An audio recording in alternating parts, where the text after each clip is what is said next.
Wall Street titan Leon Black just arrived on Capitol Hill moments ago. He will sit for a voluntary closed-door interview with the House Oversight Committee. It is part of their investigation into Jeffrey Epstein.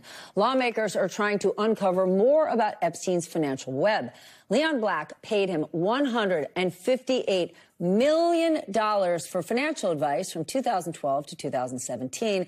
That was well after Epstein pleaded guilty for sexually abusing an underage girl in 2008. MS Now just obtained Black's opening statement. He plans to tell lawmakers he did not know about any nefarious activity until Epstein was charged with trafficking in 2019. He also will say, "I knew Jekyll. I did not know Hyde." Joining me now, former Wall Street banker turned journalist Bill Cohen. He's a founding partner at Puck. And boy, oh boy, do you know Leon Black, my friend.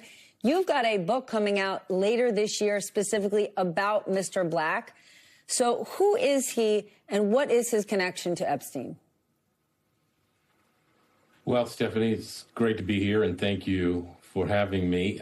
Look, this is a big day for Leon. I think he's wanted to tell his version of what happened between him and Jeffrey Epstein for a long time. He spent several years, the past several years, spending a lot of time with me, telling me his version. And, you know, you alluded to his opening statement.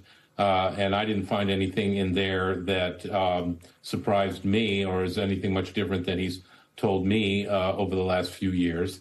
So I think he's there to explain himself, explain $158 million that he spent giving Jeffrey Epstein over the years. He's also told me once that he was not even aware how much he had paid him because the numbers had just sort of spiraled out of control. But I mean, as you said, he believes it was for financial advice, tax and estate planning advice, that Jeffrey Epstein provided solutions to him that saved Leon Black $2 billion. And as you know, Stephanie, Leon, of course, is a former head of Drexel M&A's banking division, and then is the founder of Apollo Global Management, one of the biggest money managers in the world. So one of the shrewdest financiers on planet Earth didn't even realize how much money he was paying Jeffrey Epstein, and Jeffrey Epstein was the absolute bestest best on planet Earth who could be the only one to possibly do this job for him. There was no one in the whole Apollo universe. Really, Bill? So you've hit, of course, Stephanie, on the central tension of this situation, because we all know that Leon is brilliant. He's worth $15 billion. He created Apollo Global Management, one of the most powerful financial firms on earth. He's now still the largest shareholder. Of course, he's no longer affiliated with the company. So how could it be that Leon Black turned to Jeffrey Epstein, an autodidact without a college education, who could solve his tax and estate problems that people at Paul Weiss couldn't, or Sullivan and Cromwell couldn't, or Sherman Sterling couldn't, or all those law firms or banks or whatever, but it was Jeffrey Epstein that could. That's what defies logic here. Now, I've spent a lot of time asking Leon that very question. I'm sure the House members today, I wish it weren't in closed session, by the way. I wish it were open because I think people should hear him. But there'll be a transcript at some point. But, you know, he has his answer. And I've seen documents that were created in the wake of Jeffrey Epstein's help that he gave to Leon that back up the fact that his tax and estate situation was dire. It was going to cost him $2 billion if something didn't happen. And Jeffrey came up with a loophole that was ratified by other lawyers that allowed these documents to be rewritten and save Leon this money. Now, having said all that, my gut tells me, and Leon and I have talked about this, and a lot of people wonder, how can that possibly be the case?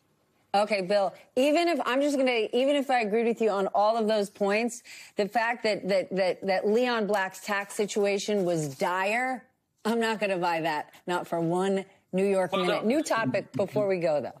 Okay. A dire tax situation. Oh, my goodness gracious. Of the $15 billion he pays a lot of taxes. Guess what? It's okay if he pays a lot of taxes. He makes a lot of money. That's A-okay. Okay, I want to ask you about this new reporting from Politico, new topic. Yes.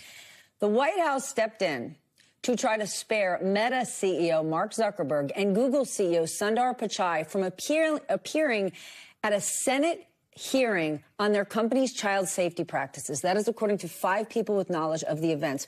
What is your take on this? These guys are about to appear before a Senate hearing on child safety, and the White House tried to step in. And let's remind our audience how much love, support, and financial incentive these companies have sprinkled around this White House since Donald Trump's second term has begun. I'm pretty sure Mark Zuckerberg was sitting an arm's length from Donald Trump at the UFC fight a week ago. Yeah, just Stephanie, and you know this well, just another example of crony capitalism at work.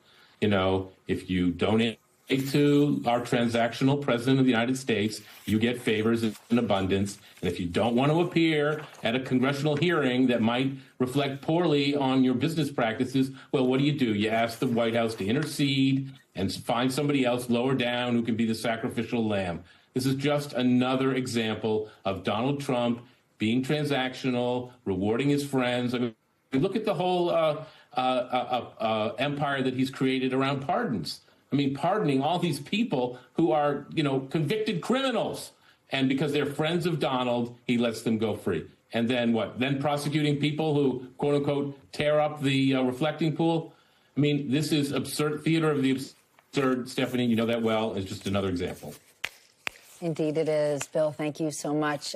Come back soon when we get that transcript.